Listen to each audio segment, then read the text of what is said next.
Okay, g'day, May 40 here. I'm back with the author, philosopher Rony Guldmann. We've talked a lot about his memoir, about his time in the Star Chamber at Stanford University. I'm a big fan of his magnum opus on conservative claims of cultural oppression. There's only one discordant note that I ever experienced, in particular in conservative claims of cultural oppression. That was the unduly respectful attitude that he took towards a book that I found ridiculous, Jonah Goldberg's 2008 book, Liberal Fascism. And so now we're going to revisit the entire topic of liberal fascism. So this was a book by Jonah that came out in 2008. The full title is Liberal Fascism, The Secret History of the American Left from Mussolini to the Politics of Change.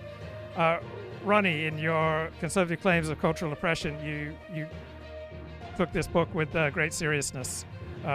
Why? Why initially with great seriousness? Okay, well, I mean, first of all, I'm glad that, in a sense, though, even though I know you have criticisms of liberal fascism revisited, I'm glad that at least there's a sense in which maybe I'm rectifying, correctly or misguidedly, but nevertheless rectifying whatever errors or oversights I may have made in conservative claims of cultural oppression. So,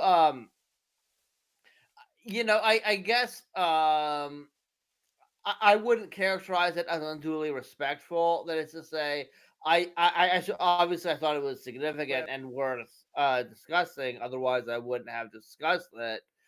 Not necessarily for the accuracy of its specific claims, because it embodied maybe not as brilliantly as one might have liked, but at least clearly the ethos of conservative claims of cultural oppression, namely the idea that there's been a some kind of big slander against conservatives, and he articulates it in a particular way, namely, as I highlight in the recent article, that conservatives have been tarred as proto-fascists, but in reality, all they are classical liberals. They want limited government, and they want these traditional values like don't have too much sex before you get married, work hard, accept deferred gratification, so on and so forth. So that was his definition of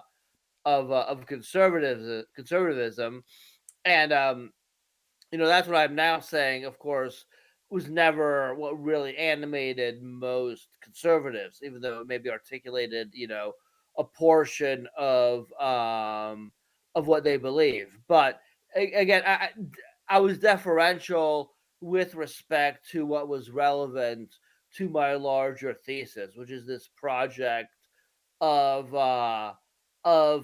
exposing the left's characterizations of conservatives as somehow bigoted or prejudiced, parochial, sectarian, however you want to characterize that. In that respect, I think the book did embody a certain ethos. However, one might criticize it, in other regards. Right, and so you described it as poignant and self-conscious, written in response to the author's personal experience with the sublimely confident slanders of liberals, and I think it's fair to say that what Jonah did with liberal fascism is return the slander in kind. It was a work of his own emotional response, trying to think of like the nastiest thing that he can say to liberals in response to his life experience, feeling like he'd been continually slandered by liberals. Yeah, you could say you could call it an exercise in petulance, if you like. But I think that it's not just his own personal exercise in petulance, even though it's for all its intellectual flaws, it still articulated conservative sense that they've been somehow maligned or slandered by liberals, and I appreciated what you sent me about the tensions between conservative claims of cultural oppression and liberal fascism, and those indeed you know e- exist. But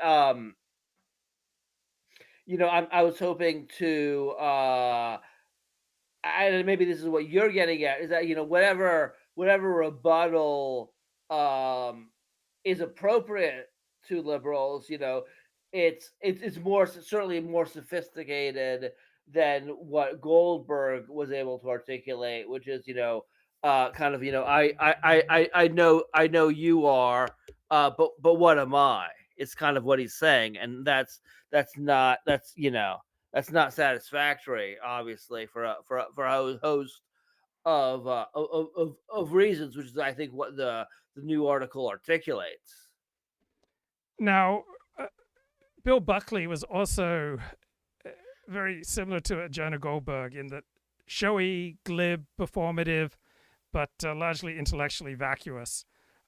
You would reference Buckley a little bit in conservative claims of cultural oppression. Do you agree with me about the rather thin level of intellectual accomplishment in Bill Buckley's work? I agree. I mean, that's my own personal impression. I mean, he is widely hailed by conservatives as a paragon of their creed, and I read God and Man at Yale. I mean, certainly, if you're reading it in the 21st century, which is when I read it, it seems utterly trite. Of course, maybe that's an unfair impression because he was the one who kind of launched the entire train of criticisms.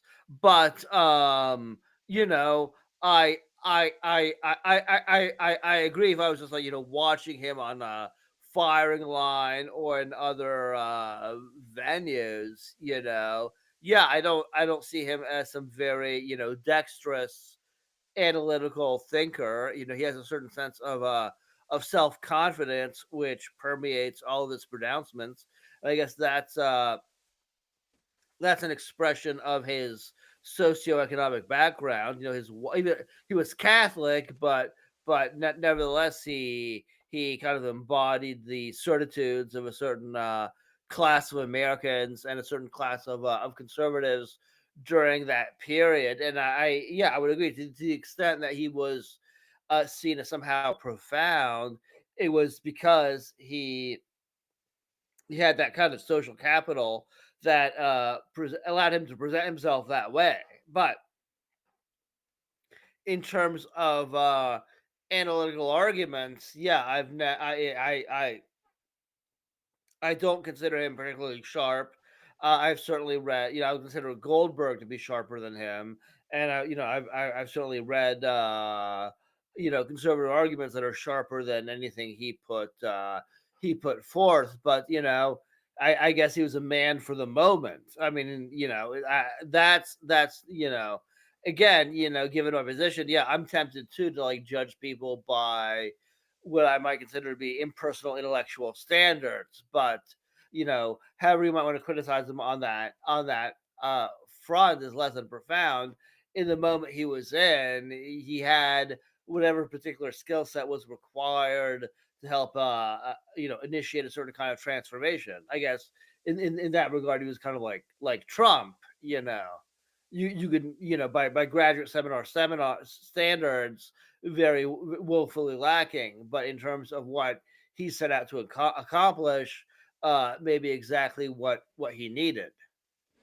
I'm just thinking that much of the difference in the rhetorical style of the elite left and elite right is simply a matter of power position. So I remember when I became the editor of my high school newspaper, I was much less tolerant of disrespectful personal treatment by my friends within the newspaper room.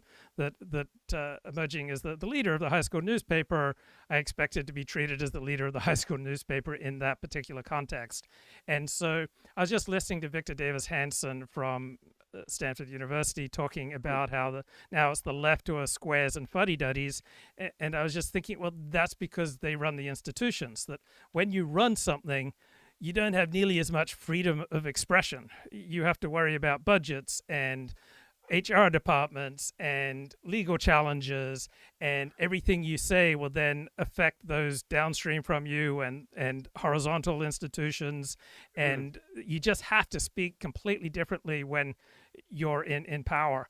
And I'm just thinking off the top of my head about the flamboyant, outrageous, campy style of the right wing talkers, whether it's Bill Buckley, Jonah Goldberg, Milo Yiannopoulos, pretty much any right wing talker is flamboyant and camp, as opposed to the Ezra Kleins and the seriousness of the people who dominate left wing institutions. And I'm just thinking off the top of my head, certainly the left can be camp, the left can be fun, but when you're running an institution or you're in power, it completely changes your rhetorical style. Any thoughts? Yeah, well, I mean that makes sense. I mean, the more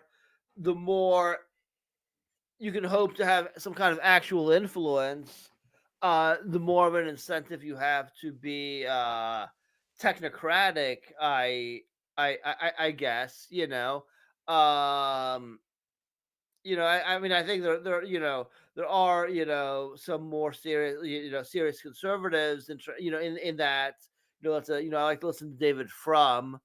Um, Again, it's a very limited perspective, and certainly sort of in terms of foreign policy. But I think there is some sort of an effort to be attuned to facts. But so but yeah, I mean, certainly that what you're talking about is the entire tension between the heritage media, the legacy media, and the internet. And the legacy media, it served a certain function. It was stayed in its way, very very constrained, but it also kept out, batshit crazy conspiracies, which is, I guess, what you would find with the Ezra Kleins and so forth. And now you have the a democratic proliferation of voices through the internet, which everyone initially celebrated, but now you have to wonder, like, what is it really worth in the end? Sure, we want to be open minded. We want to be, we want to question our assessment of what's crazy and what's not. But on the other hand, that opens doors to a lot of performers and a lot of crazies. Milo Yiannopoulos was a great performer. I think, like, these days, let's say, Candace Owens, complete madness. She's being targeted by assassination by the French government. She believes with so it is a trade off, and we have to adapt to it. I mean, the invention of the printing press led to a lot of craziness, and now we're not yet. I guess that was eventually resolved in a certain way. Namely, no one reads much anymore. But now we have the internet, and we will see if our species can adapt to that loss of constraints. I don't know. So, one way of understanding the current age is that we live in the attention economy. And the quickest and easiest way to get attention is by appealing to the most visceral of emotions. And I notice, even with many fine intellects, they realize that outside of a sinecure at an NGO or a university, there's really no way to make a living through intellectual labor or via the pen with any serious work. You have to compete for attention.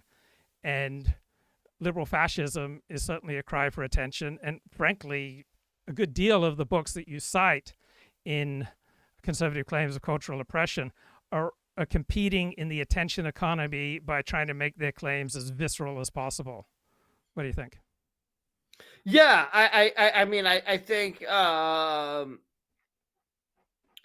Goldberg, even though he has acknowledged that the book was wrong, only in the most limited and arguably disingenuous of manners. Namely, he had overestimated conservatives' moral strength, their willingness to succumb to fascist temptation, but that otherwise, he was correct, but for that, conceitedly big assumption, but he was incorrect in other ways. There was a certain sensationalism. Now, as and you discuss the tensions between conservative claims and liberal fascism, and certainly, you know, when I critique liberalism and conservative claims of cultural repression, I do critique a certain fraudulent neutrality and a tendency to underestimate the actual, long-term costs of liberalism to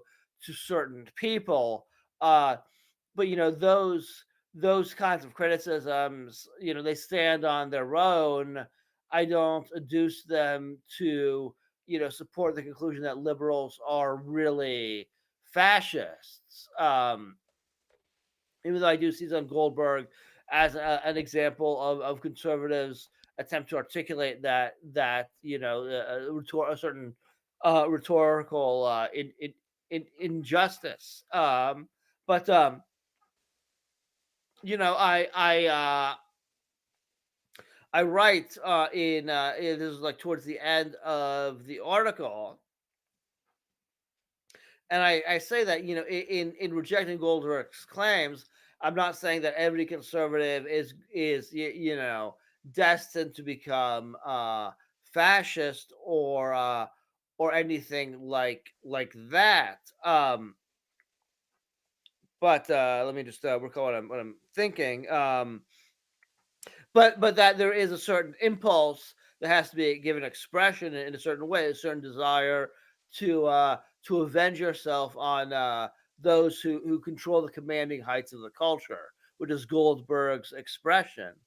And he achieves that revenge, through his book, through the hyperbole and arguable histrionics of liberal fascism, which is his like literary privilege. But you have insofar as a lot of conservatives have become more authoritarian, that's because for them to act on the grievances which he highlighted, that book is not enough. It was enough for Goldberg as an author, but for them as American citizens, they feel a need to upend the present order in an authoritarian direction, however you want to characterize that. And so yeah, Goldberg's book is a kind of exercise in privilege. I guess the privilege of the conservative intellectual. So it's so important to place literary works and in their proper genre. And conservative claims of cultural oppression, you bend over backwards to understand and to articulate the experience of life of people who are generally foreign to you politically. Right. Now, this work on revisiting the book Liberal Fascism is a different type of work. It's not explanatory. It's not participatory intellectual journey into understanding the experience of the enemy camp. It is, I mean, it strikes me as a work of polemics. Is that fair? I think for me, it has a polemical aspect.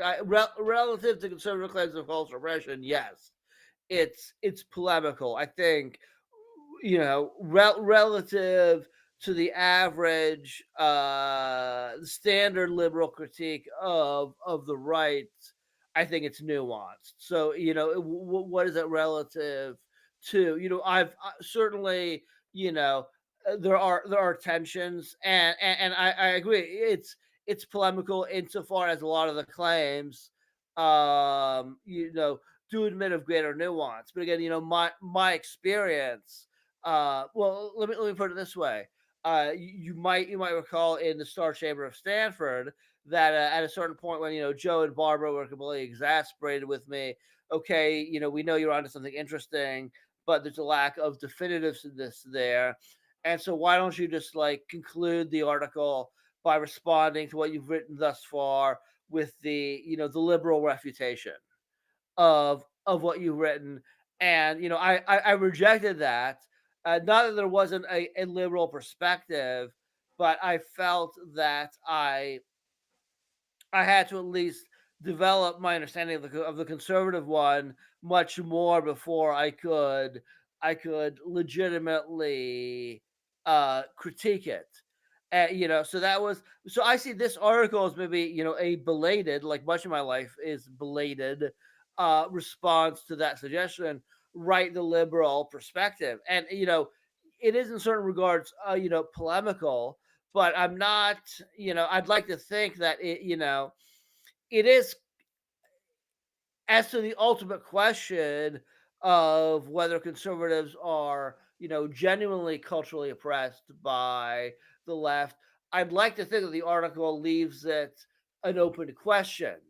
That is to say, whether you consider this to be genuine or not. If it is your premise, then you can see how you would come to endorse certain authoritarian measures. And I've been working on it since the version I sent you a couple weeks ago, and I still need to hammer some of these things um, out. So yeah, it's more polemical than the manuscript. That's for sure. But I still try to keep the polemicism, you know, bounded. If I say I'm going to articulate every possible nuance, like at least with my personality, that ended up leading to everything that I wrote about at Stanford, and the 700 page conservative claims of cultural oppression. I was trying to create something more compact, which was going to be by its nature, it was going to be intellectually unfair in certain regards. But I hope to limit that in a way that's commensurate with my objective. Right. I feel like you have such a special opportunity to be able to articulate each side to the other right now. That there are so few people who can do that. That that one can make a genuine, powerful case for why the non-Trump voting side of America has genuine fear and concern, and feels oppressed. And there are so many examples that would build that case.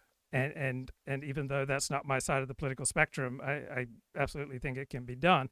And also at the same time, one can build the case for Trump and MAGA, and the experience of those who support him, seeing, yes, we've won another election, but we feel that almost all the institutions are tilted against us. And so if we have to bully them back towards the center, that's the price that we're willing to take.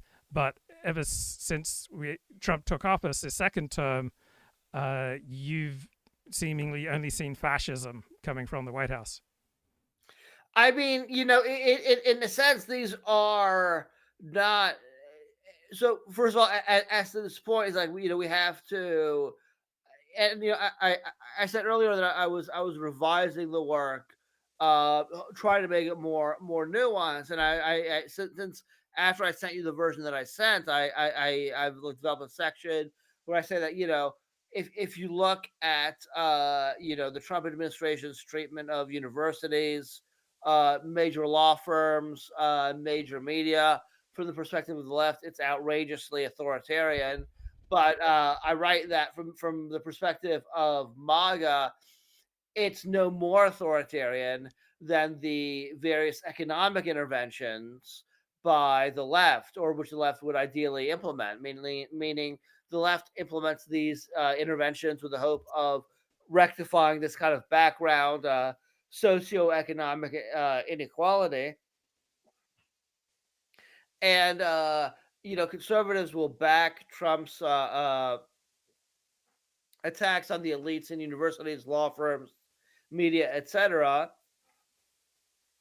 using the same justification in the name of government intervention for the sake of some kind of equality, namely, the elites have just permeated all the the commanding heights of the culture, as Goldberg said, and nothing short of some sort of heavy-handed moves like conditioning, federal funding on reforms or so forth, will do. So yeah, I think this effort to what is understood to rectify a certain inequality, it has to be is certainly part of the picture, and it wasn't in the version I sent you.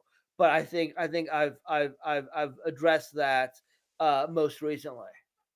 So, what prompted you in the first place to revisit liberal fascism, or have you already addressed that?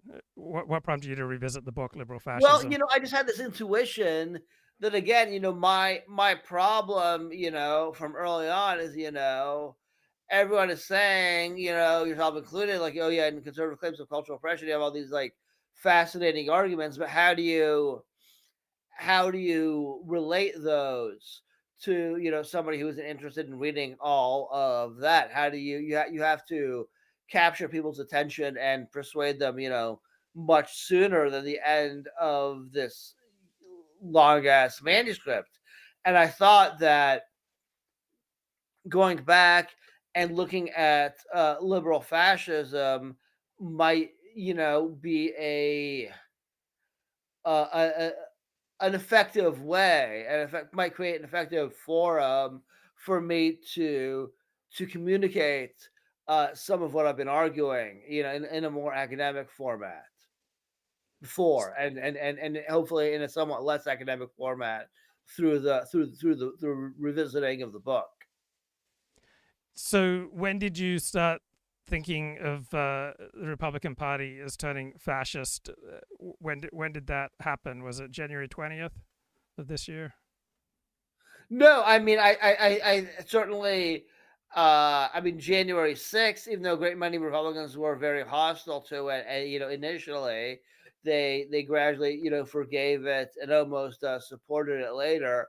So those were the earliest harbingers. But I think that you know, not that anyone who disputes the ACLU's vision of civil liberties, none of that necessarily makes you fascist. But I think about things like, you know, there was, an assault on this apartment building in the south side of Chicago, people being arrested middle of the night. I mean, you've got, as I try to emphasize, if you're intellectually honest and you see, or directives to fire various employees or CEOs, if you're honest, you just put aside all the theories, and you just look at the phenomena and you say, like, what in the 20th century does this kind of stuff remind you of? I don't see how you can say anything other than European fascism. Now, again, one thing I try to emphasize in the article is that I'm not a scholar of fascism. I'm not trying to argue for some precise definition of fascism. I'm sure I don't have one, and any such definition would certainly be open to contestation. But still, we have a general idea of what kinds of things are fascist like, and certainly what the Trump administration was doing on all sorts of levels certainly resemble that, whether it be through the colloquial, imagery of fascism or Goldberg's own definitions. Um, you know, there was the resemblance was so strong that you had to go back and say, obviously Goldberg was wrong. It did not come from the left; it came from the right. Now, again, that doesn't preclude various critiques of the left in terms of a fraudulent neutrality and other things. But insofar as we want to use the term fascism, um, clearly conservatives, the president's positions of many or most conservatives are clearly reminiscent of that, more so than anything we've seen in the American political scene. Well, so the two examples you just gave were arrests in the middle of the night and arrests at an apartment building in Chicago. Neither of those are distinctively fascist. No, but you have other things. I mean, yeah, I mean, you could imagine again. As I say, I don't claim to know exactly where you draw the line between authoritarian and fascist, but certainly you have sort of this otherization. There are these other people who are like by and large pernicious. You have Trump as the great leader, the veneration of Trump. Trump wants to put his name on put his head on a coin. Have an arch erected in his name. Again, there's yeah, any one thing that he did, any single thing you could say could also arise in a non-fascist context. But when you put it all together, when you look at both the actual legal measures taken and the sort of the tropes used, you put it all together, there's an unmistakable affinity. Again, I don't think that there are differences. Okay, it is America, so you're not going to have anything like a Hitler Youth. You're never going to have this ideal of like total militarization of civilian life, or total subordination of the individual will to the leader, the future of the race. There are certainly those differences. But even after acknowledging all that, I think the similarities are noteworthy.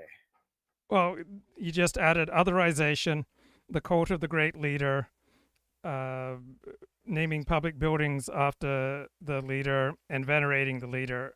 All of those were true for Barack Obama, John F. Kennedy, Bill Clinton, or Franklin Delano Roosevelt. So again, I just don't find anything remotely fascist in any of these markers. What's different in the veneration of Donald Trump from the veneration of Barack Obama by his team?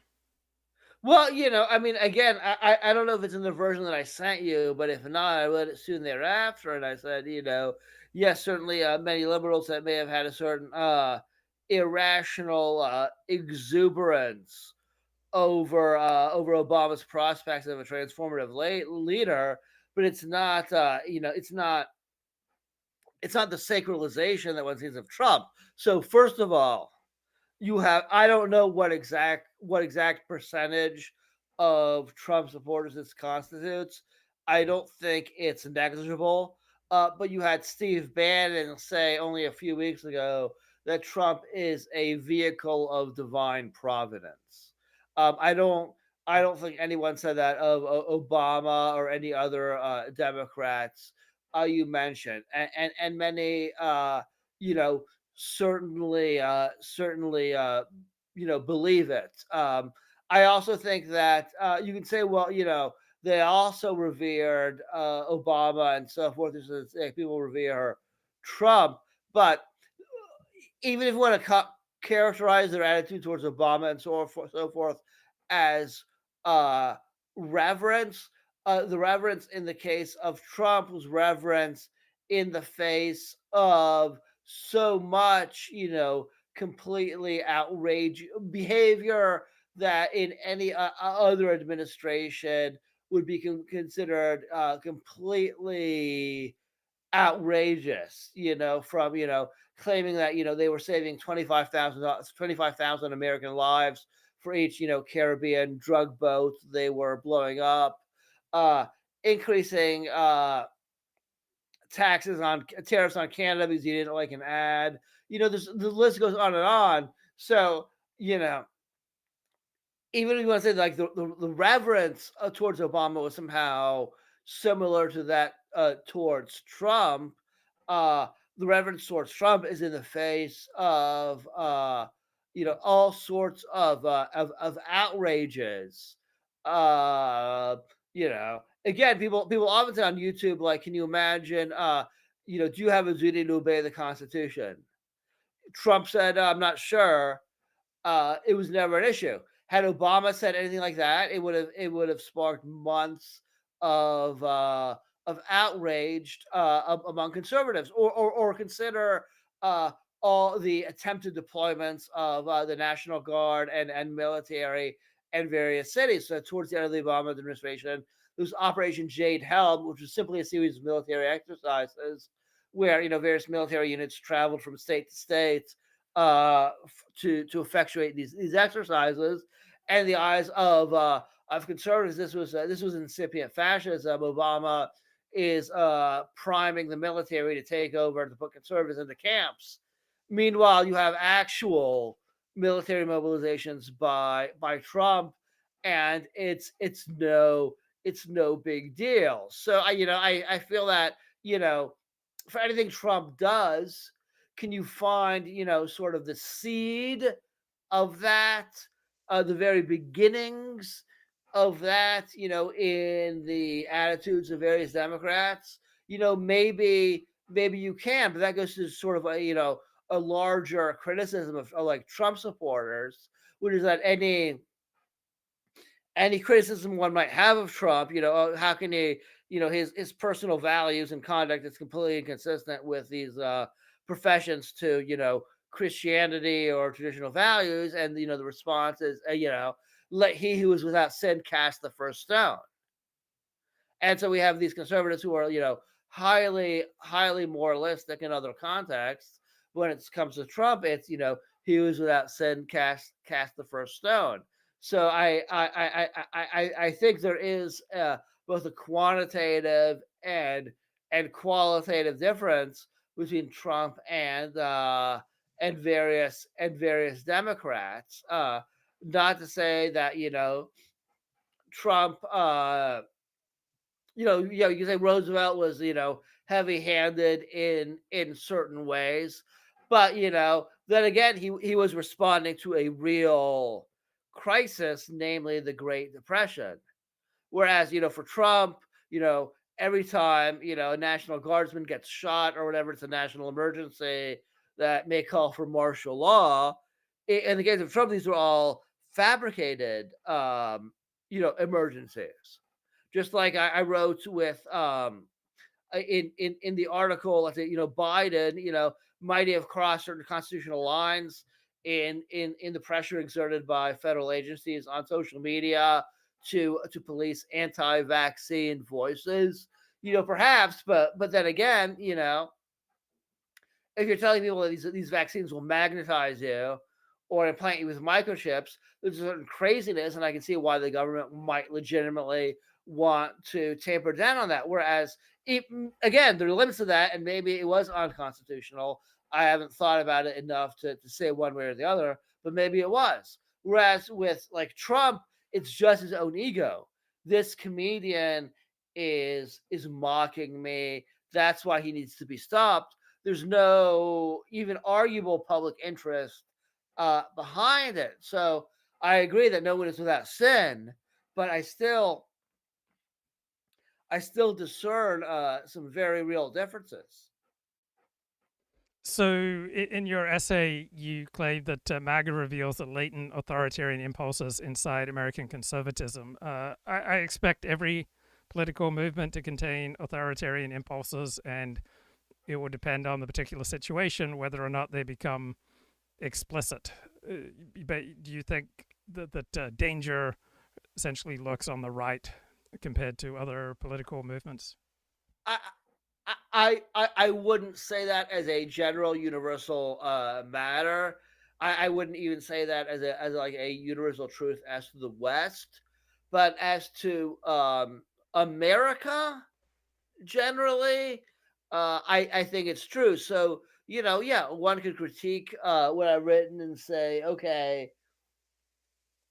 any set of values can have cancerous authoritarian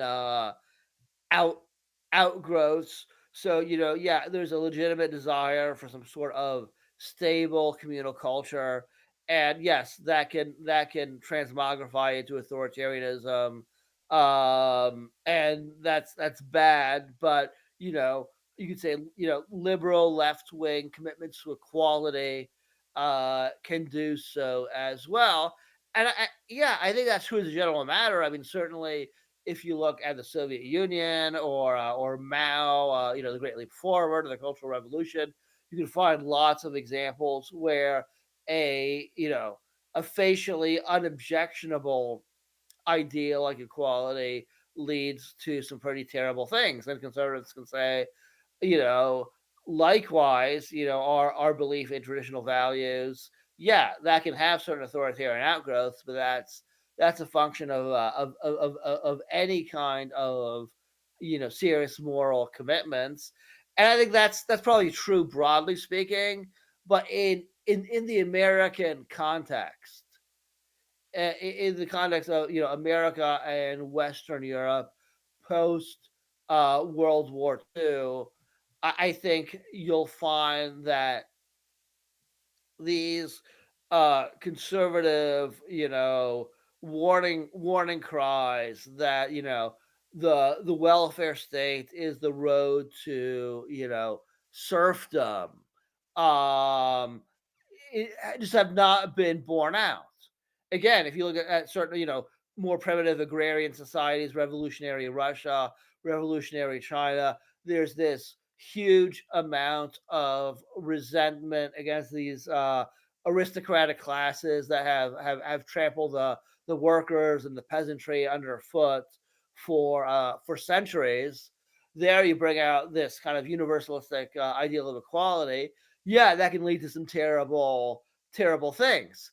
But that hasn't been the case in the Atlantic nations of Western Europe and America post post World War II. And likewise, I mean things like violence. I mean, probably in the late '60s, early '70s, there's probably a period where the left was at least as violent and terroristic as the right, maybe more so, maybe much more so. I'm not sure. But if you look at the context of modern America, it's right wing passions that as it happens are more likely to lead to violence and murder. So universally, I agree. Any ideology is susceptible to that, but in the context which concerns the article, I think there's something different about the right.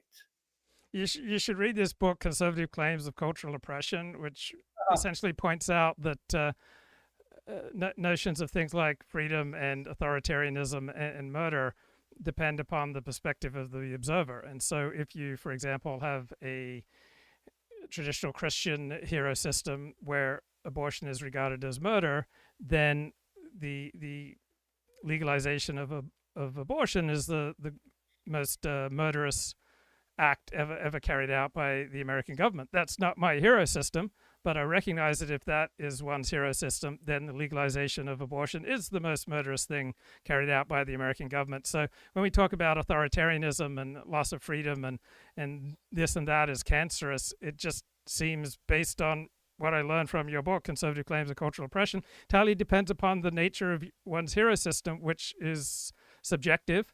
And so, if you have one particular hero system, then the Democrats are the greatest threat to freedom and the most likely to be cancerous and oppressive. And if you have a different hero system, then Republicans are the biggest threat. And there's no objective definition of bad authoritarianism.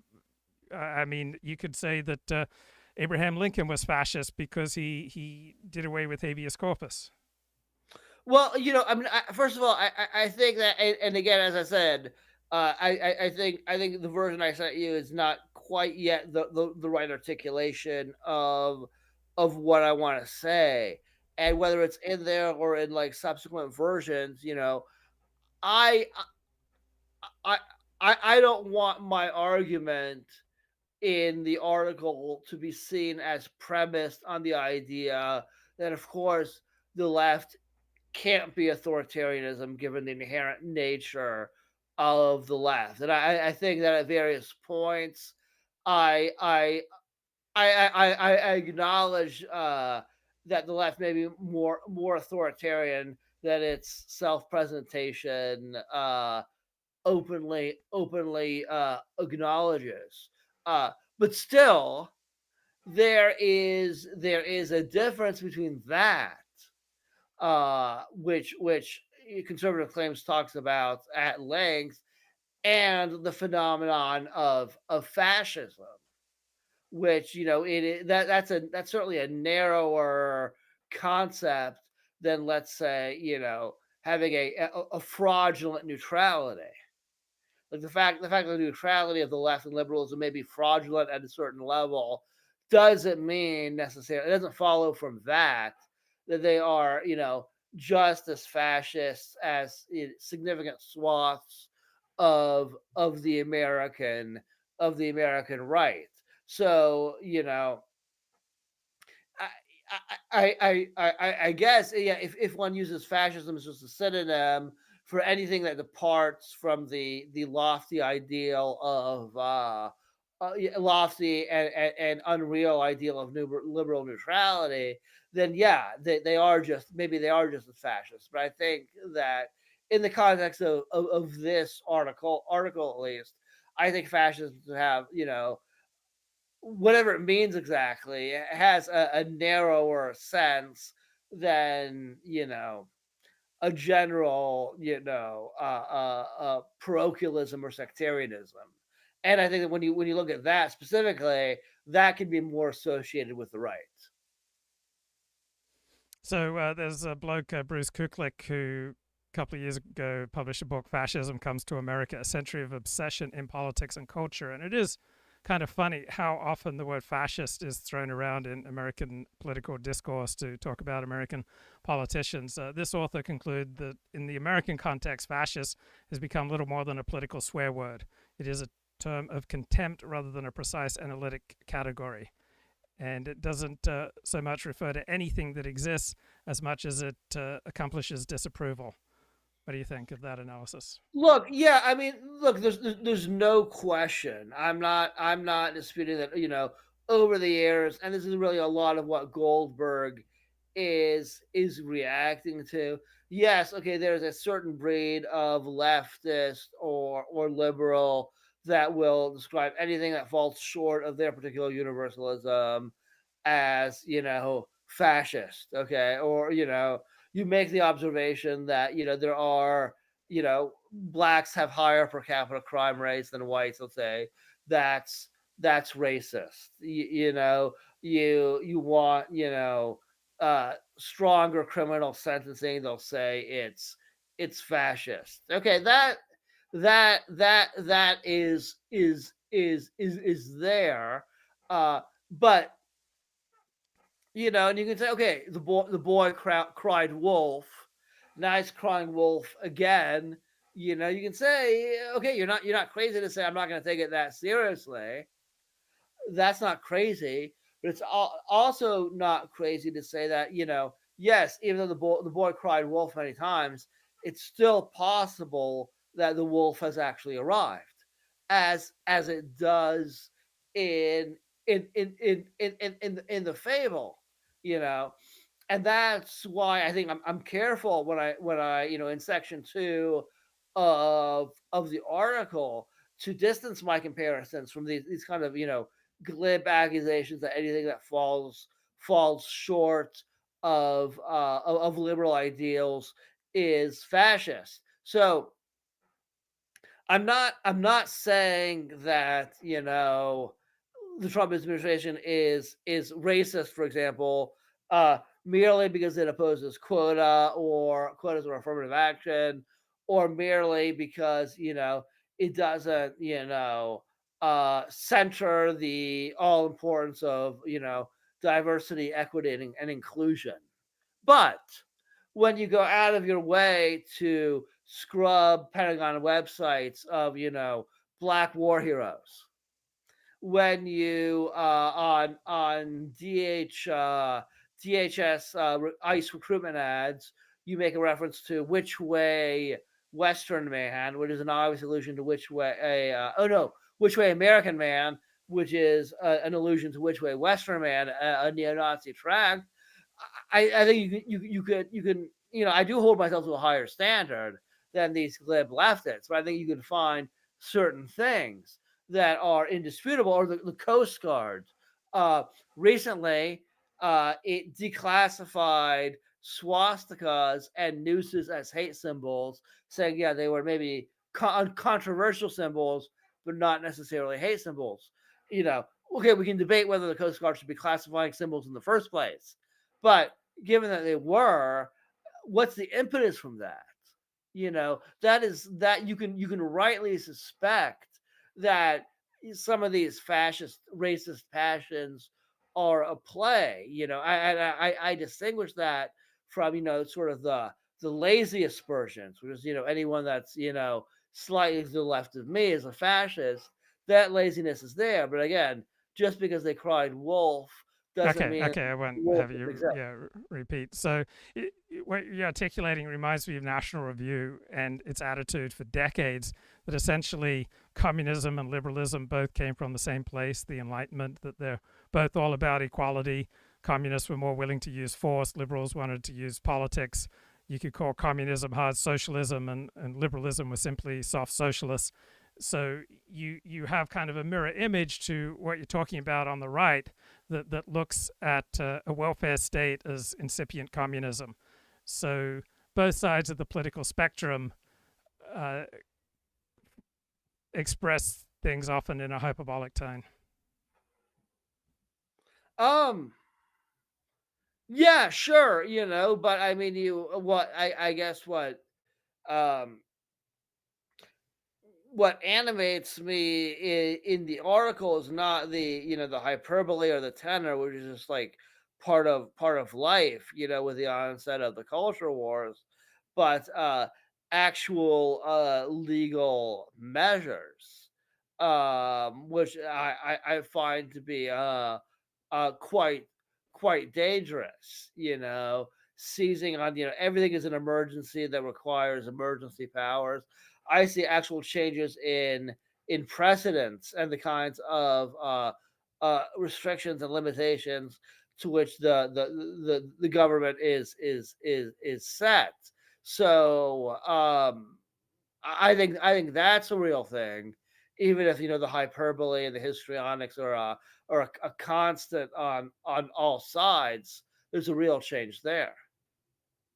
I'll just switch topics just for a little lighten the mood briefly. Sure. James Burnham was a key editor at National Review, and he would say privately very different things than he'd say publicly. There's one area where I've noticed the leading conservative intellectuals speak very differently privately than they do publicly. So Uh-huh. publicly, they're all about being colorblind. Right.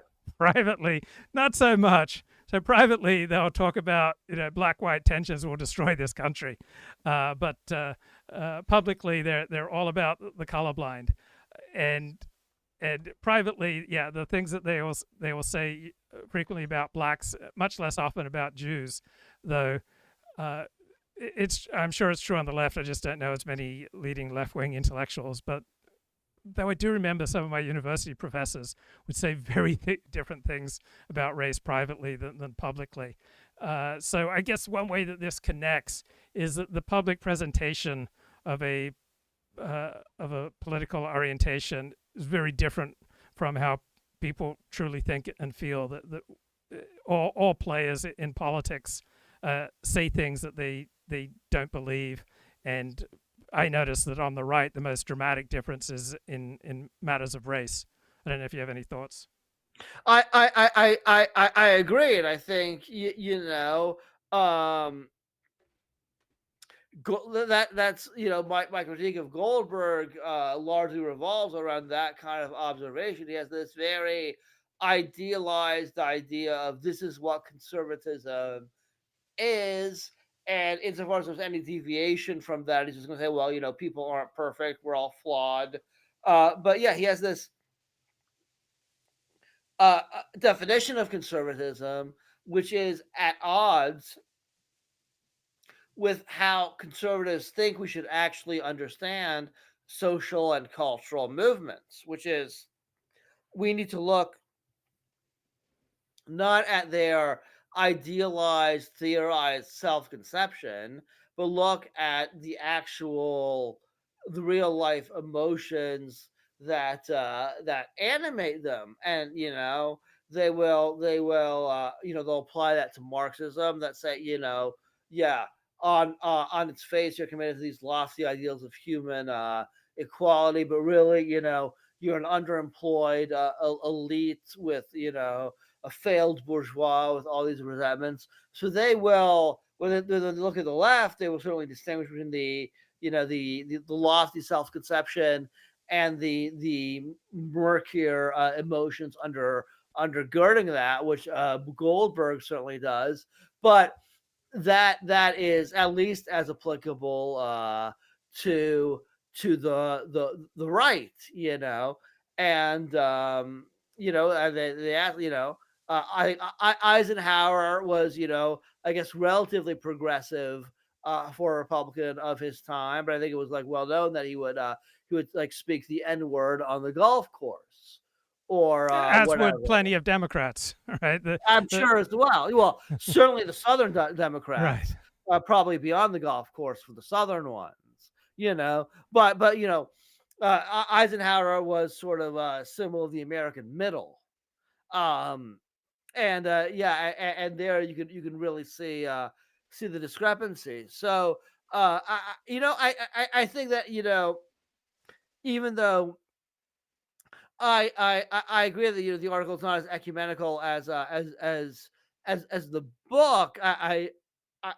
I think that one thing that I and even more Trump favorable conservatives can agree on is that this Goldberg's construction of conservatism as this very ethereal commitment to uh, limited government, individual rights, and these sort of anodyne traditional values like deferred gratification is not ultimately what conservatives claim care more about. I'm sure they care about different things, but whatever their vision is, it's certainly more robust than what Goldberg articulates, and therefore we have a sort of a common interest in saying that this is just uh, a veneer. Whatever your stance towards it, it was never what it was really all all about. So I'll just lighten the mood with another anecdote. So there's a podcast about Israel that I listen to regularly. It's called Call Me Back with Dan Senor. And it's Oh yes, okay. And so he the has startup nation guy, yes, right? yes, yes. Yeah. And so he's his podcast has just become must listening for Zionists like myself. And I'll never forget, he gave a talk at the 92nd Street Y about the state of world Jewry. And he talks about how there was an incident on a New York subway train where someone stood up and said, if you're a Zionist, raise your hand. And everyone was too cowed, or maybe there was no Zionist in the subway car. And Dan Senor says that he thinks about that incident every single day. I mean, what a trauma. And I'm thinking, if that's your example of trauma, you have an unbelievably sheltered life. You are just so unbelievably blessed that if you think of that as some major trauma, it just shows how spoiled you are. So anyway, Dan Senor was part of an event with a Jewish foundation, the Tikva Foundation, with Ben Shapiro and Barry Weiss, and it was all against grievance politics, while at the same time it was all about how Jewish grievance politics is the only way to go. So these guys just pathologize Christian male claims of victimhood, Christians who feel victimized, men who feel that masculinity is put down, white people who feel pushed down by DEI and BLM. Right, they're a bunch of losers if they want to buy into this victimhood story. But Jews have a victimhood story, and not only is it not pathological, it's sacred. It's the only way to go. these are the people who've truly suffered, and all right-thinking people should be Zionist and pro-Israel and supporting Jewish day schools, and it's just hilarious to hear these denunciations of grievance politics by people trafficking in grievance politics. I don't denounce grievance politics. I think it's just an inherent part of life, and I think I didn't learn it from your book. I learned it before that. But anytime you have a strong in-group identity, you always carry along with you a strong sense of grievance and a strong sense of victimhood. And whenever you have a strong sense of grievance and victimhood, you think all sorts of horrible things about outgroups. And this isn't something that's unique to Jews or Zionists or people on the right or people on the left or black people or gays. Or like, this is just a universal nature of human arrangements. Strong in-group identity means you have a strong sense of victimhood, and grievance politics is just the nature of reality. There's nothing uniquely fascist or communist about it. Any thoughts? Yeah, well, I mean, I guess as to Shapiro, I mean, I don't know that he's been. I mean, you might find individuals that meet your description, but as to Ben Shapiro, I don't know that he's been, dismissive of white or white grievance politics. I mean, you can certainly find some very Zionist liberals who have been, and there's definitely a marked inconsistency as you've described. I'm not sure about Shapiro himself, whether that criticism is how much it applies to him. But no, I mean, I certainly agree, and it is sort of insufferable. I mean, to me, to listen to a Shapiro or Barry Weiss um, complain about Arab anti-Semitism when you've got tons of Israeli parents who are happy to go to the streets with their children and chant death to the Arabs. Like any kind of national conflict, you're gonna find these kinds of unfair racial like stereotypes of each other. That's just inherent to the conflict. It's nothing special. There's certainly no strong history of anti-Semitism in the Middle East. Certainly, it's always historically been much less powerful than in Europe. So yeah, there is. Yeah, I don't like Ben Shapiro or Barry Weiss either. I guess I would say. But I think you'd agree with me that grievance politics is politics. That anyone who cares about politics is going to have a grievance. Yeah, for sure, and that's that. I agree, and I think that if you my attack on liberal fascism is precisely that Goldberg misassessed the relative importance of grievance politics versus these, abstract conservative theorizations about the good society. And he insisted that the conservative movement, it's really all about these abstract theorizations. And that was the premise of his book, and why he said, well, conservatives couldn't really be fascists and liberals are more so.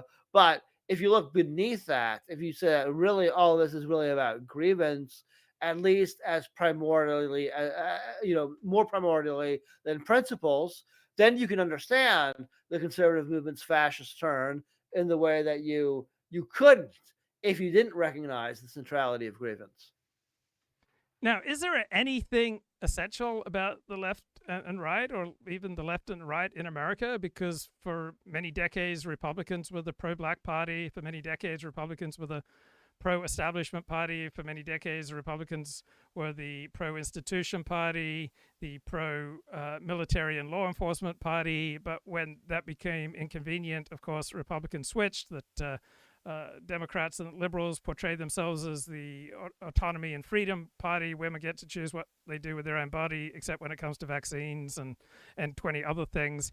And I'm quite skeptical that there's any essence to the left and right, or there are some predispositions that show themselves very differently in different situations. What do you think? Okay, so certainly. So first of all, we want to distinguish between the essence of left and right versus the essence of the Republican and Democratic Party. So as to the latter, yes, certainly these are extremely fluid and and malleable, and over the long haul, yeah, it might be very hard to chart any through line between within the parties. Now, when it comes to what we call uh, conservatism on the one hand, and versus liberalism slash progressivism on the other hand, that presents a more complicated question. Certainly, if you were to take somebody whom we might describe as left of center in the 18th century, uh, they certainly would be very far from being able to understand or endorse much that the left believes in the 20th century.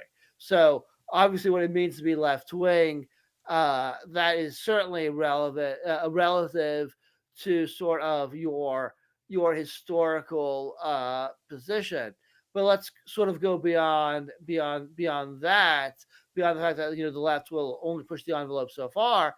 Is there, what does it mean to be right or left? I mean, the original right or left came from the National Assembly during the French Revolution. You had on the left side were the Jacobins, the most radical, and towards the right were the people who wanted less of a radical change, maybe a constitutional monarchy rather than a republic.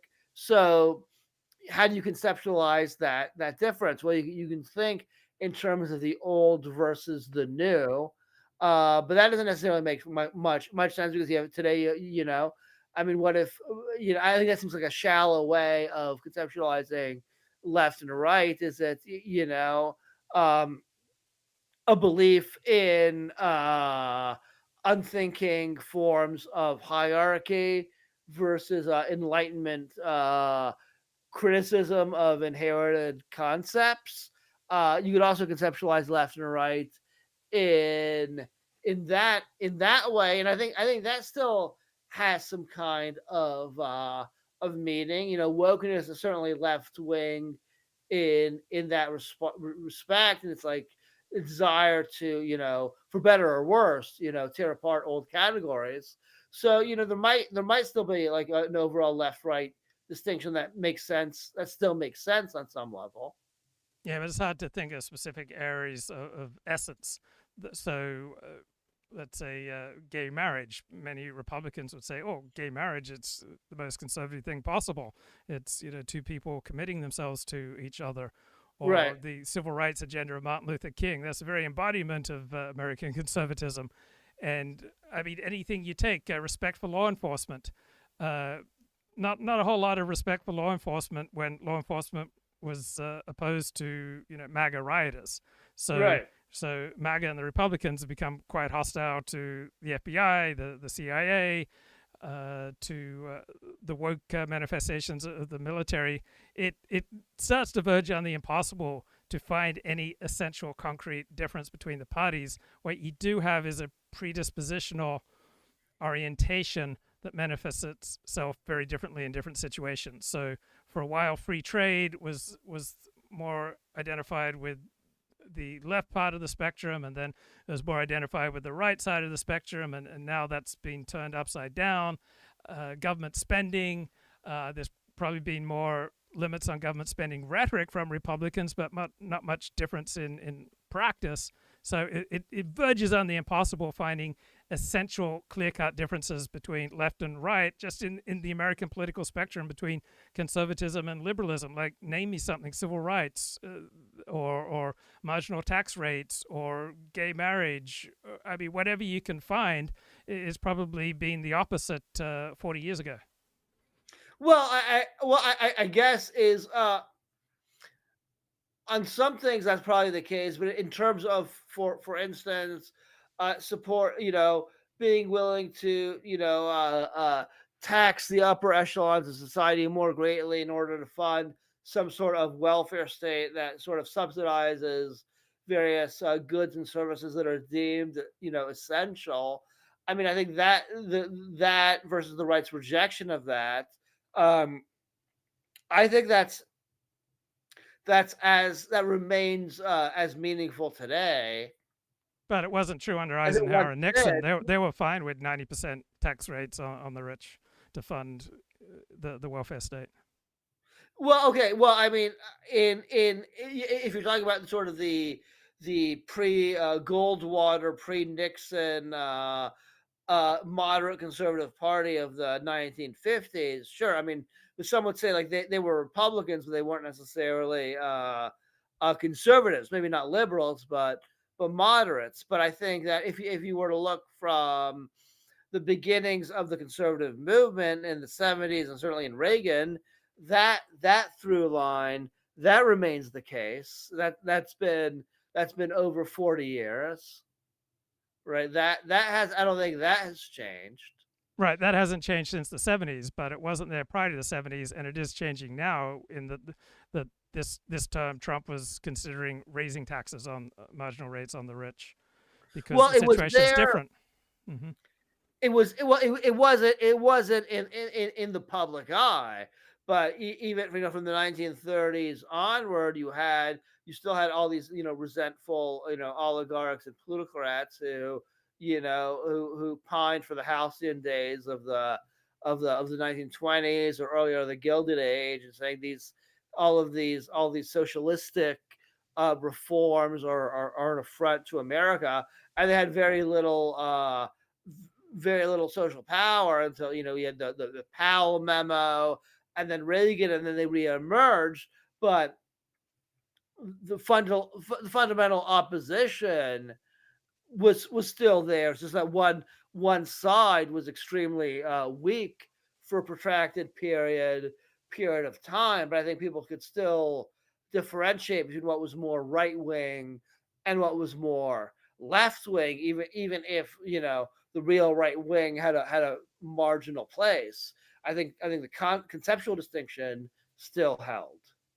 So, do you think that conservatism and liberalism in America in the last 50 years are these more coherent moral philosophies, or are they more patchworks of justifications created to serve allies and to fight rivals? They're they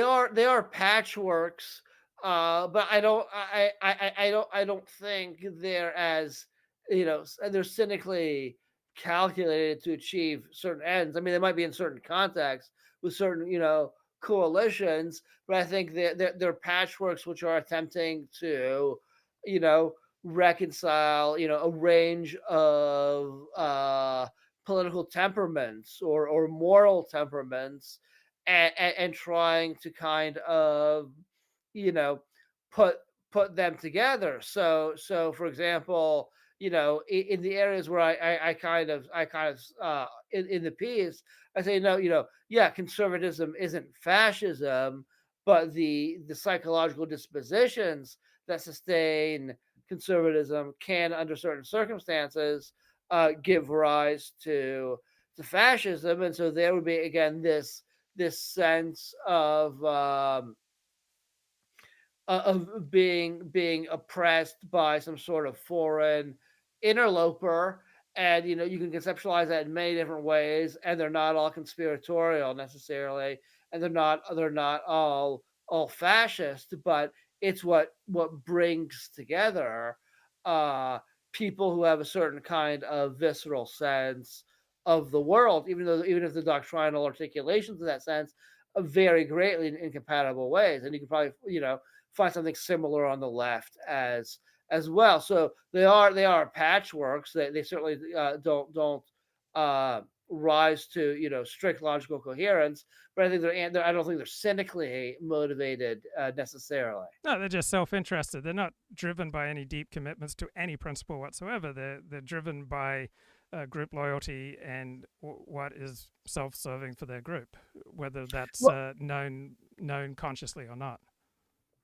yeah, but also a desire to find there is that, but also maybe a desire to find a shared ethos across groups, which is what I strive to articulate. And, maybe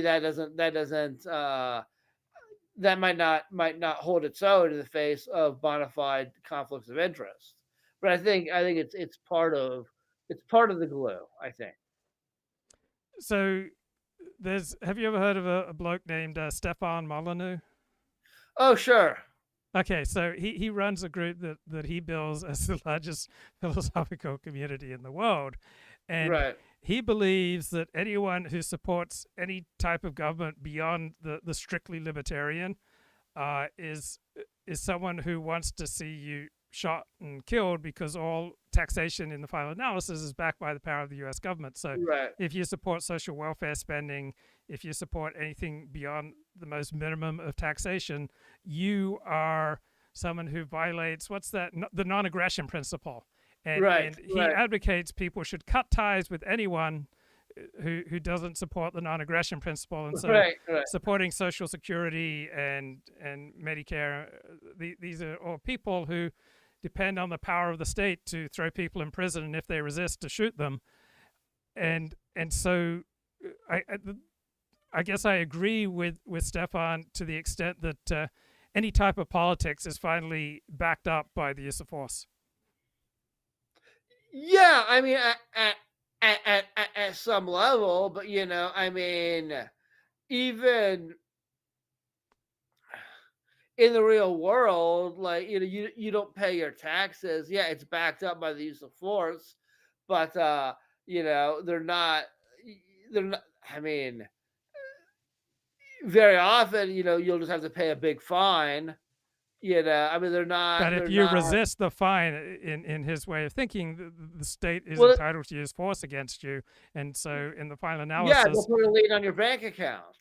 well, You no, won't they're be going able to to. arrest you if you don't pay. They they're not going to might. just put liens. They're going to arrest you. They're going to take you down with force. And if you resist, right, they will keep escalating the force.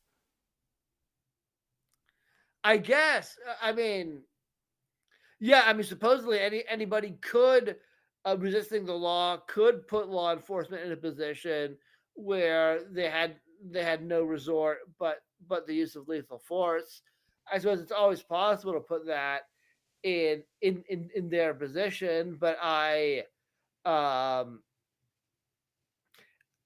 I think he's kind of there's it seems to me like there's like two moves going on with Molyneux. Like, first of all, there's a certain slippery slope reasoning that sort of, human beings are, incapable of exercising reasonable judgment as to, how far the welfare state should go. That once you take a simple step down that way, you're no different from a, Stalinist secret police killing the kulaks or whatever. And then two, this thing which I think probably reflects something about his own psychology, this desire to like impute this into other people, that that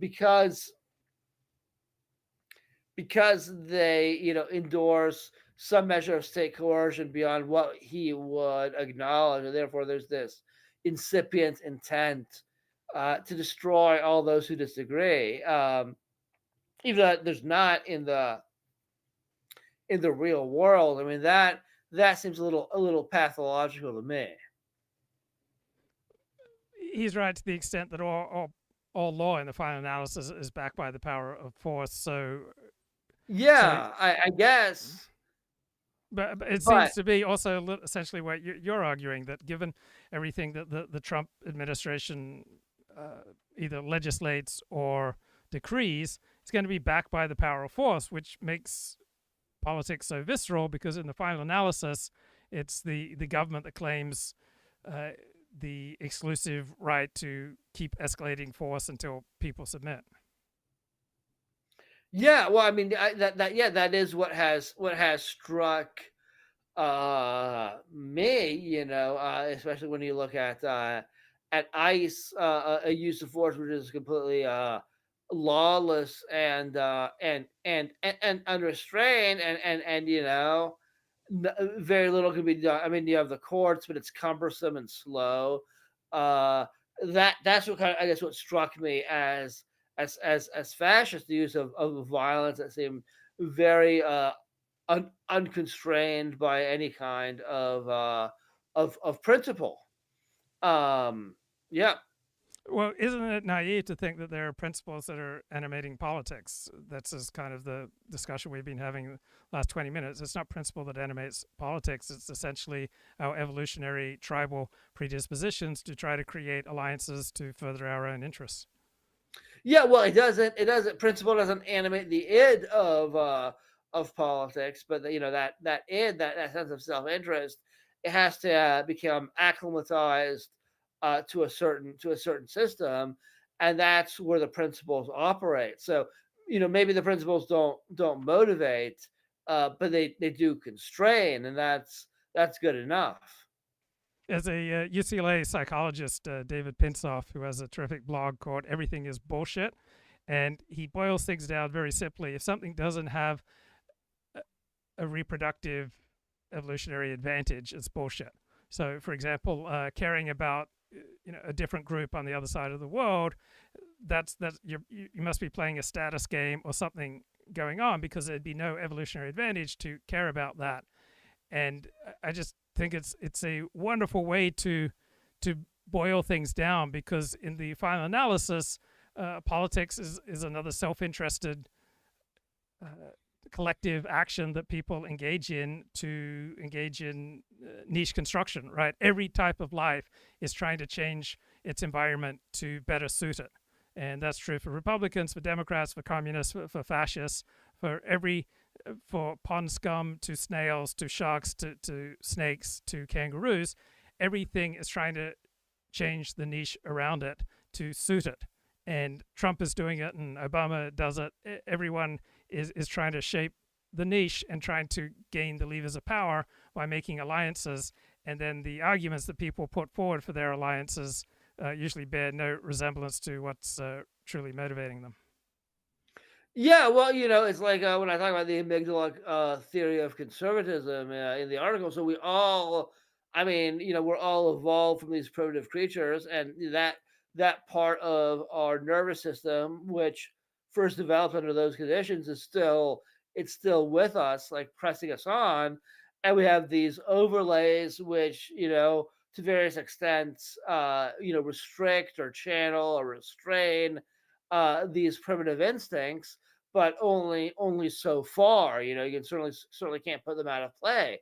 So that is the human condition. And if you, I think someone like Trump, how could he look at himself in the mirror without any kind of principles, without any kind of no recrimination, no guilt for being 100% purely self-interested. Well, because just like you said, he fixates on that part of our brain, and so he's saying at the end of the day, we're all the same at that level. However differently we may express it or act, we're all basically the same. So there's nothing special to criticize about me.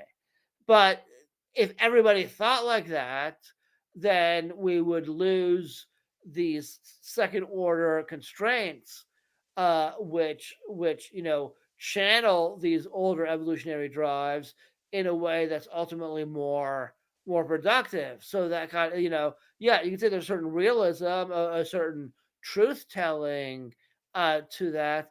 But if everybody is realistic in that manner, will be worse off. So Jonah Goldberg and his ilk parted ways with Donald Trump, the Republican Party, many years ago, because they found that the new Republicans were not principled conservatives. And I mean, it's just so funny to me, because Jonah Goldberg, from his work, has no self-evident principles. It's just like glib, shallow nonsense. Um, but there is this dedicated group out there, principled conservatives, who must part ways with the new direction of the Republican Party. How do you understand these principled conservatives?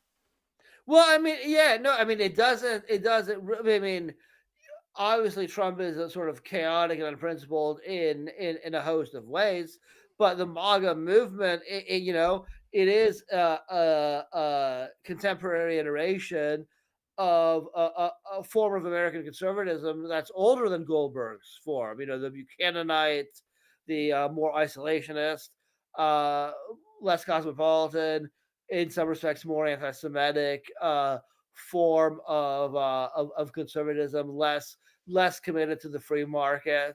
That was always there, and it was disempowered, beginning with Buckley, suppressing the John Birch Society, or really not really the John Birch, its leader, Robert Welch, and saying, we're sort of something different, we're more cosmopolitan. But the fact that, to say like they have, they are the real authentic conservatism, and these others are these interlopers just bandying the label. I agree that's certainly false, because all the currents that MAGA expresses in an arguably chaotic fashion have always been there in America. They're real, they're true, they're authentic, they're certainly conservative in their way. I mean, So there's never yeah. been a principled conservatism. Like, name me anyone who's like an embodiment of principled conservatism, and I'd find the same human foibles in their work that you find with anyone else. Yeah, well, I mean, yeah, they're no more. Again, I think like principled conservative. It's, I mean, even Edmund Burke and a lot of conservatives were skeptical of principles, saying we have to just exercise sound judgment. That's what conservatism is about. It's about being able to exercise sound judgment without reliance on abstractions like principles. I think that for Goldberg, the reason that assumes center stage is, because again, they're trying to make conservatism respectable, as kind of liberal in its way, as part of the conversation of the American center. And so things like principles like the free market and so forth, I think they probably highlighted that in order to better, to make themselves palatable in a way that wasn't true either to the sentiments of a lot of conservatives or to conservative theory, like that in Edmund Burke, which was suspicious of principles. It sounds like the court Jew, right? The court Jew was someone who was assimilated to the norms of a court and who would represent Jews at court by by behaving in the way that was expected for someone at court. And people like Jonah Goldberg, they're like court conservatives. They will represent their people in the institutions controlled by the left.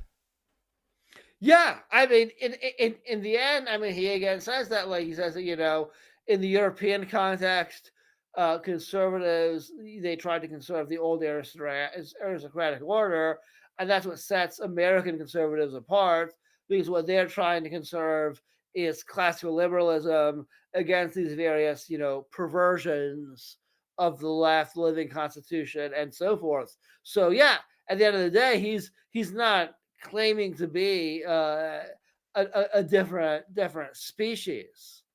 He's saying I am what you liberals claim to be. That's what I really am, and you guys are a corrupted version of the true American liberalism. So yeah, I guess you're saying there's something subservient in his argument, and I kind of yeah, from the point of view of a certain conservative, I can see that.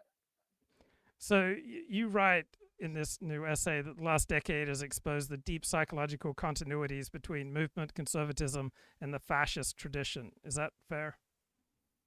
Yeah, I wouldn't say fascist tradition, because I don't want to, I recognize all the differences between Nazism, Italian fascism, but yeah, there is a certain, there are, again, you won't see these continuities if you accept Goldberg's definition of conservatism, just, traditional values, classical liberalism. But if you see that, as you said, it is even this kind of traditional conservatism, which sought to fit in the court Jew, as it were, there was still this powerful sense of grievance beneath these articulations of principles. And once you acknowledge that the grievance is really more central than the principles, then you'll see the continuities between the conservatism and the fascism. Would you agree that if a social practice doesn't have evolutionary reproductive advantages, that it isn't what it says it is? It's, for example, if we're talking about universal philosophical principles, it's a status game rather than something else. That in the final analysis, we are animals and we are driven to reproduce and to get status and to get things that are yummy, such as power. And usually, the philosophy and the politics that we articulate is a stepping stone to advance ourselves. Sure. I mean, I guess it's like, the teenager who's maybe not a jock, but not a hopeless nerd, but realizes maybe he can get the girls if he picks up the guitar Right. and knows how to play well. And so, he's driven to these heights of artistic creation by this, very basic urge. I think, yeah, probably maybe in everybody's psychology, there's something like that.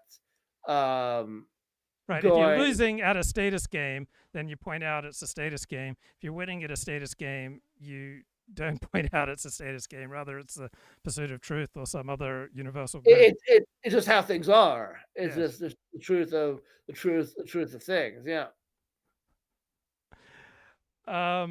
So this MAGA term is different because the coalition is different. I mean, you've got the Maha movement, which absolutely blows my mind. It's just Bobby Kennedy and company just strike me as bat crazy.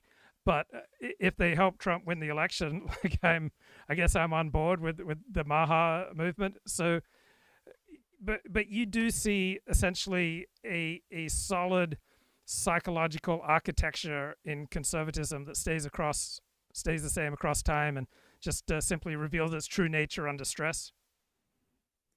Um. Yeah, I think. I mean, I think we all reveal. Maybe we all reveal our true nature under stress.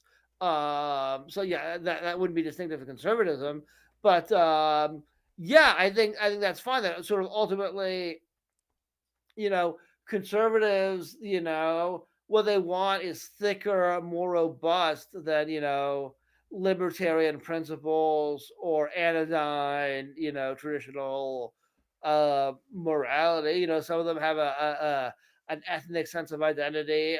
Maybe not all of them do, but it's certainly uh, more exclusionary than what Goldberg would endorse. And I think that, I guess the article is arguing that, for a while, those aims um, could be, pursued through the post-war conservative formulation, but ultimately it didn't really capture um, what they really cared about.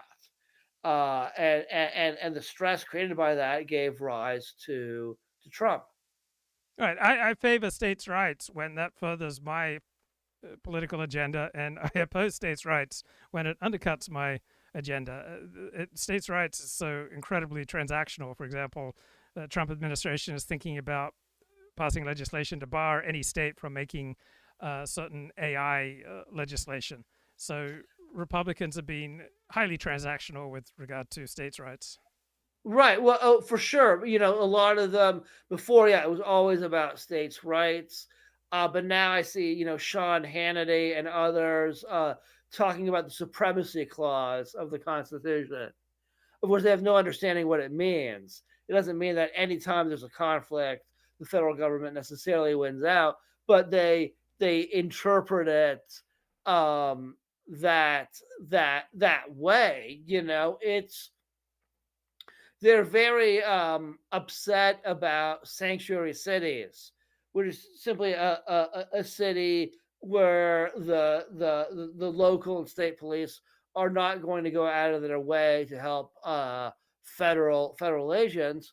But it was actually conservatives who pioneered what are called in the law anti-commandeering principles. So in the 80s, there were gun control laws, and they were trying to force local sheriffs to enforce those federal laws, and the sheriffs refused, and it went up to the Supreme Court, and they held, Obviously, the sheriff cannot affirmatively obstruct the enforcement of federal law, but the state and its creations are not obligated to channel resources to help the federal government. The federal government is responsible for enforcing federal laws, and so that's what conservatives, when it was about that, they were very much for states' rights. But now we have the same thing going on with the sanctuary cities. They're just saying, like, you fine, enforce federal immigration law. We're not helping you. That is now being treated as some kind of obstruction. So yeah, very, very opportunistic reasoning. So, in your new essay, you see grievance as evidence of fascist drift. I see grievance as a universal tactic. Is that a fair description? Well, it is a universal tactic, but if it's the kind of grievance that can only be redressed, this is something that I've written since the last version I sent you. What if it's the kind of grievance that can only be redressed through fascism or something approximating fascism? So if your grievance is that, even though formally we're in a free society, the left have actually, in their sly, insidious ways, they've taken control of the universities, the media, law firms, foundations, etc., etc. And that's unfair. That has to be rectified. If that's your grievance, if what you're calling for is the redistribution of capital, cultural capital in America, well, how's that going to happen without these illiberal, arguably fascist measures? It's a kind of grievance which cannot be redressed without an authoritarian turn. So, do you see an essential conservatism, a conservative soul? No, I don't want to say a soul. I mean, I know there are things that I write that maybe give that impression, which I should take a look at. I mean, I think we have certain kinds of dispositions that express themselves in different ways in different contexts. So if you take, I mean, if you were to take, let's say, the white identitarian branch of conservatism, if you were to put them in their white utopia, they could conceivably be, very liberal in the sense of insisting on due process and freedom of speech. They could be kind of socialistic and willing to promote a high level of redistribution. So if you put them in a certain context, that they will have, you can see certain left wing features becoming salient. Put them in a different context, and they're not going to be salient, and other things are going to be salient. So it's kind of like we're all blind men feeling the elephant, you know, and there is a thing there, but we're only going to see certain parts of it under each set of conditions. So, is it fair to say that in your new essay that you take the prestige of anti-fascism and deploy it to secure a moral victory for one side of the cultural and political conflict? Um, well, I don't think it secures the victory of the liberals over the right, broadly conceived. I do think it's a victory of liberalism over Goldberg's particular brand of conservatism, his particular self understanding, his understanding of what conservatism is. I do think it is kind of victory, but it's narrower. So, another way of understanding the difference between conservative claims of cultural oppression and your new essay is that the author of Conservative Claims is an anthropologist of ideological combat, and the latest, Rony Guldmann, is a combatant in ideological combat. Um, yeah, I agree. I agree. There's a certain engagement with its corresponding blind spots. It's a different style. Agreed. A different temperament, a different ethos. Uh, um, So when I've gone into strange areas, I've often engaged in too much charity for the new crowd that I'm investigating. And I'm wondering, do you think that perhaps aside from Jonah Goldberg, in your eagerness to do something revolutionary, did you did you possibly extend too much charity and empathy and undue respect for conservative claims of cultural oppression in your magnum opus? Maybe.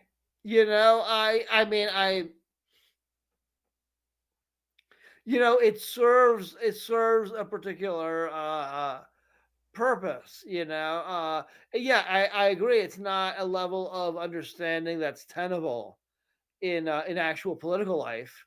You know, you're either going to be sympathetic to conservatives, or you're going to be very critical or wary, and you can't go through life with that degree of detachment. So I think the latest essay, it's even not that it doesn't have value, but it's not practicable in an undiluted form. So yeah, it's a different ethos. So, what role does AI play in your life?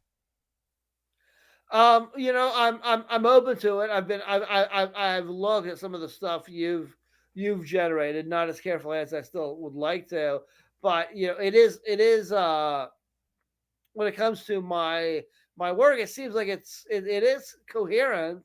We can at least give it that, maybe persuasive at times.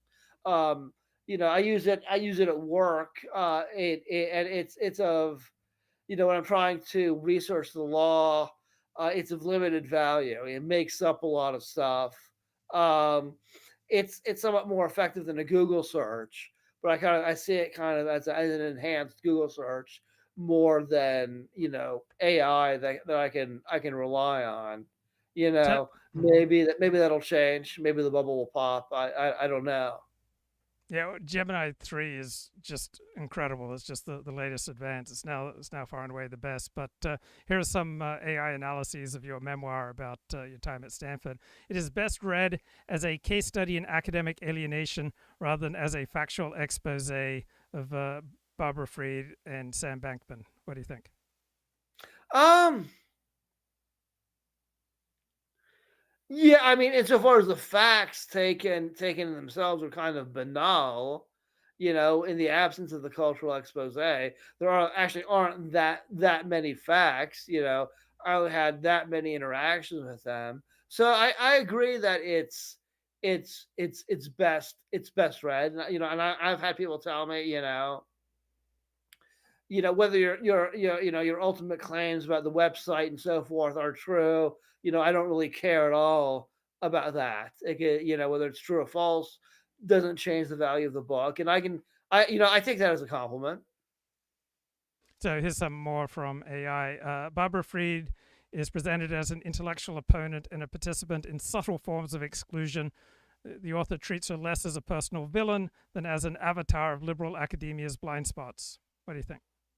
Yeah, yeah. I use her as a stand-in for something bigger than her. I hope fairly, maybe unfairly in certain ways, but yeah, I mean, I certainly try to distinguish um, her overall character as it would be perceived by a reasonable Stanford law denizen, and the particular conflict which she had with me. So yeah, that sounds reasonable too. Yeah, so this is more from ChatGPT. The book is credible as memoir, but not as evidentiary indictment. Its value lies in showing how academia can enforce orthodoxy through informal pressure. The Star Chamber of Stanford is best approached as a cautionary tale about academic power structures, not a smoking gun about Sam Bankman Fried's parents. What do you think? Um, Again, I agree. I mean, if you had to choose between the two approaches, if it was one of the two, then the AI is correct. That it is best interpreted, at that higher intellectual level. Again, I happen to think that factually, that it's rooted in the facts as well. I understand that's debatable, but yeah, precisely because it is debatable, the other features, the more philosophical features, should perhaps be more salient. So I asked ChatGPT if your books, such as Conservative Claims of Cultural Oppression, justify your sacrifices of not showing obeisance to the people in power. And so ChatGPT says yes, on his own terms. The book insists in the higher truth in conservative alienation, that the visceral sense of being excluded from liberal spaces is not just paranoia, it's rooted in structural dynamics of power, prestige, and cultural capital. So refusing to conform to the cool kids in power is the very proof of authenticity. The sacrifice, the alienation, the professional exclusion, the loss of institutional belonging might seem noble if one accepts his framing of liberalism as an oppressive clerisy. To those who reject that framing, his martyrdom looks self-chosen and quixotic. The book Conservative Claim provides a philosophical justification for his alienation. What do you think? Yeah, I think that I think the book acknowledges that ultimately, my preferred self conception does depend on a particular view of the world. And yeah, and if you dismiss all that, then yeah, it's certainly quixotic or self indulgent, and that's why that's precisely why the book goes to such lengths to articulate my worldview so that my actions can be viewed in that context. So yes, there is a connection there. Yeah. Yeah, for me, once reading Conservative Claims, then I think, well, any sacrifice is worth it to get this book. That was my reaction. I would like to think so, and I would and I would hope to persuade. I'm glad you thought so, and I'd hope to persuade more people of that. And I think that it's this article. Yeah, even though it is maybe one dimensional in certain ways, I do reference the. Hopefully, it will lead people to be interested in the broader work, and so whatever limitations are in the article itself, might be overcome in what it leads people to. I hope. We'll see. Okay, anything that you'd like to discuss? Anything that I should ask you about that I haven't? I no, I think it's been quite comprehensive. I think you've covered all bases and more. Okay, great. Thanks, Ronnie. Great to talk to you, man. Good talking to you, Luke. Take care, man. Bye bye.